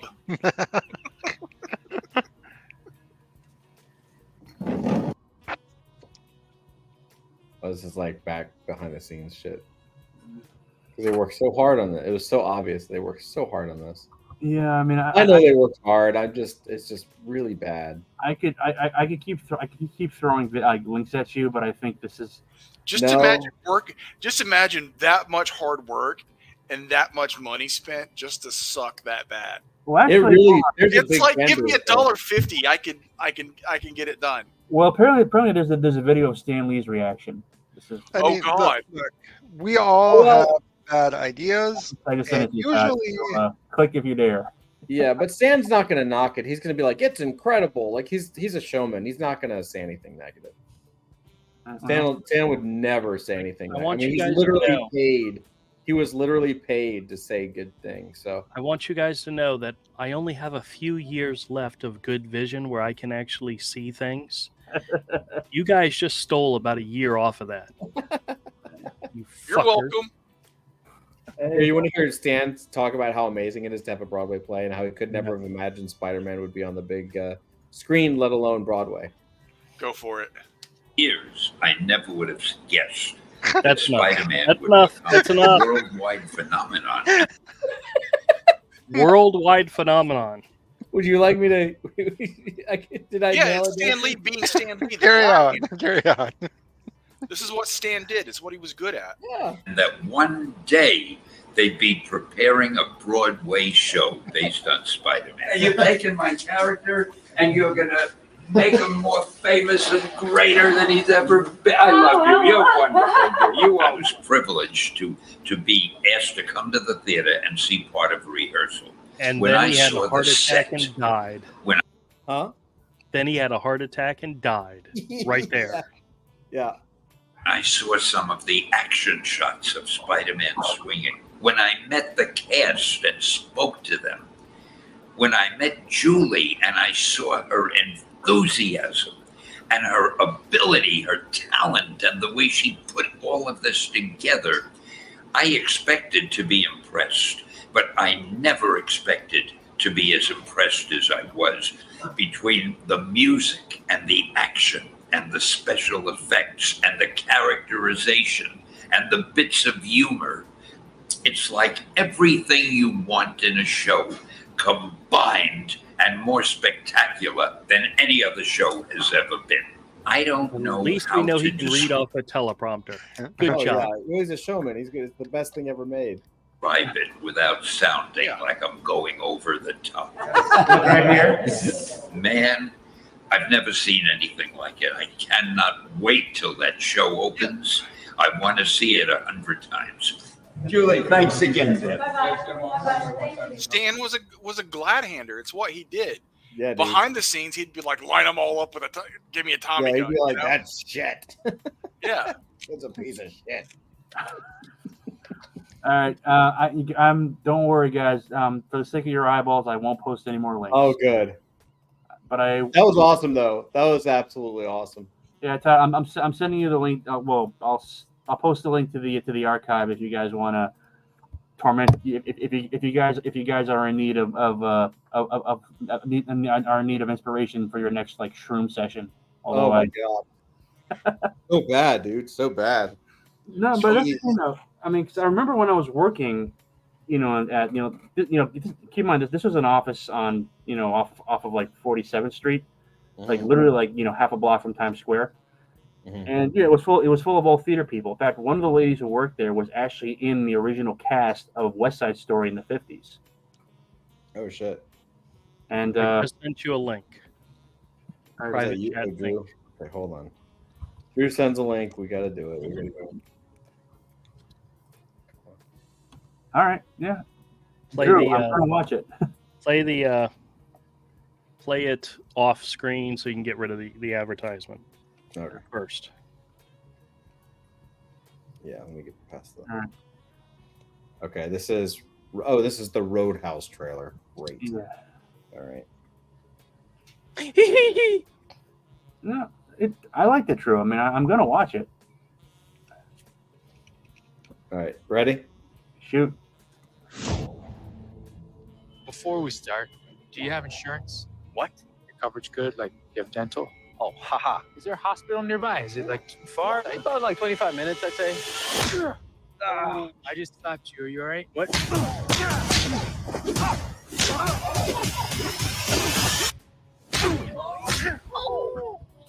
You like to fight. You ever win? No one ever wins a fight. She's not memorable at all to me. Who's that? The nurse, his love interest. In the original movie, she was hot. She was a babe. She was a babe and a half. No, we don't think she's a babe. No, she looks like a man. Oh, Does that make it better for what's you, or the what? difference? Bigot. Is that Keep going.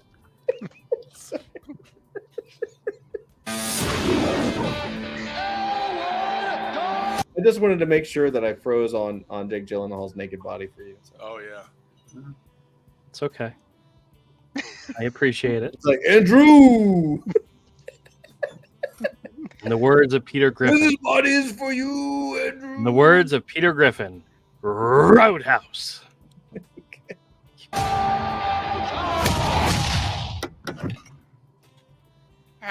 This ain't the Holiday Inn, pal. I'm moving. A friend of mine suggested I come talk to you. I own a roadhouse out in the Florida Keys. I do like how it's got like UFC and fighting and like it actually they modernized it a little bit. That's kind of cool. Oh yeah. Melissa loves Roadhouse and Dirty Dancing. You gonna watch this? Do you think? Me? I don't know. Probably not. Lately, it's been attracting the wrong clientele. I can pay you good money. Judging by your car, you need that.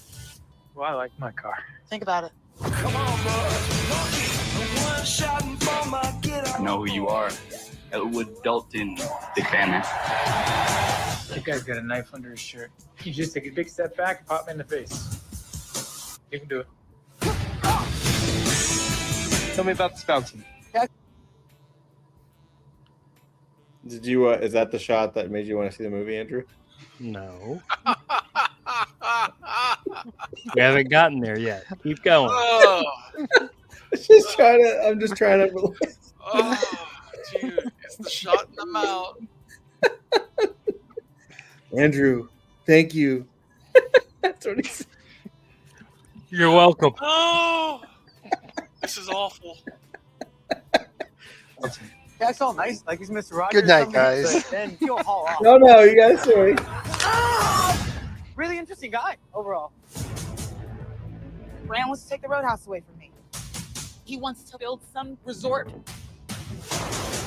I should warn you, people have a certain way of getting things done around here. She's kind of cute. What are you talking about?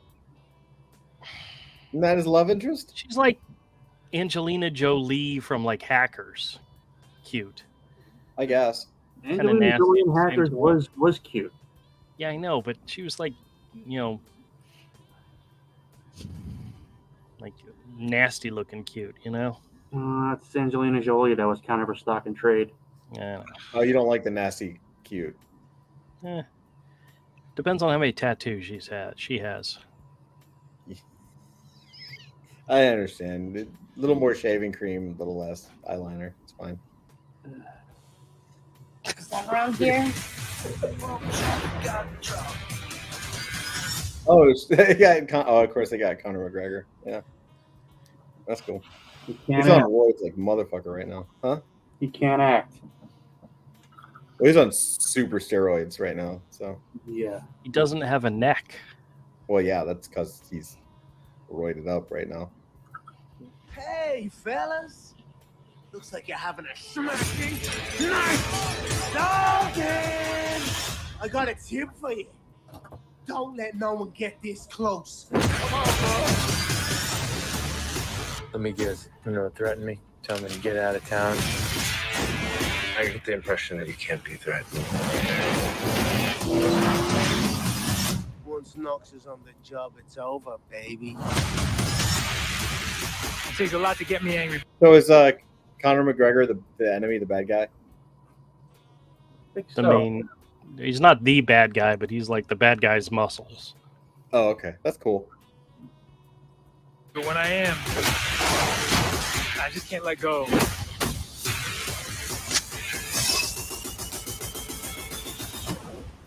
People seem a little aggressive around here.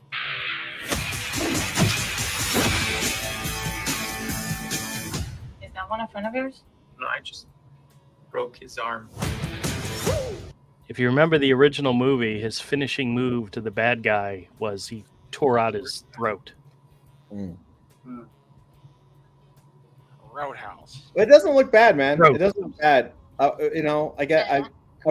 Honestly, like a remake is probably better than Hollywood trying to make an original movie right now. So, well, they put a chicken and make her gay, make her lame. Speaking of that, have you guys heard about Sean Gordon Murphy's latest project that hit the stands this week? No. Zorro, Man of the Dead. Oh yeah, I saw the one of the issues. It was all right, Art. What about it? It's a total bait and switch. Is it really? Now, all the advertisement, all the preview stuff that he showed was of Zorro kicking ass and being fantastic. Mm-hmm. And the story isn't even about him. It's about his gay sister. Is it really? Yep. Get the fuck out! Zach did a review of it. It's like you see Zorro swashbuckling. Wait, in Zach the old posted a days, video? Yeah. Your boy Zach, not me. Wait, Zach. when did Zach post a video? He hasn't posted a video in like almost a month.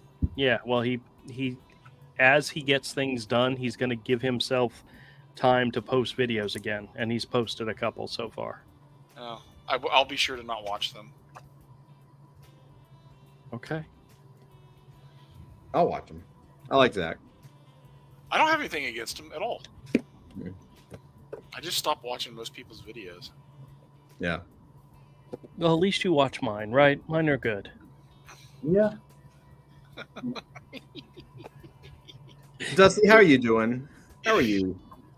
Good, I'm good. Yeah? It's been a long week. Yeah. Has it been? Oh yeah. Yeah, it has been. It's been a long week, guys. Well, are we about ready to wrap up? Yeah, that's what I was trying to get to. Okay.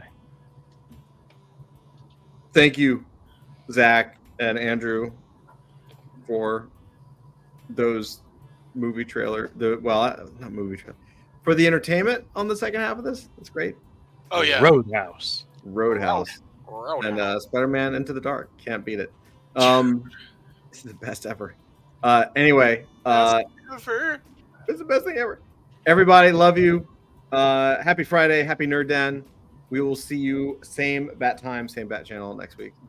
And yeah, love you so much. Have a great weekend. Peace out. God bless. Take care and see you.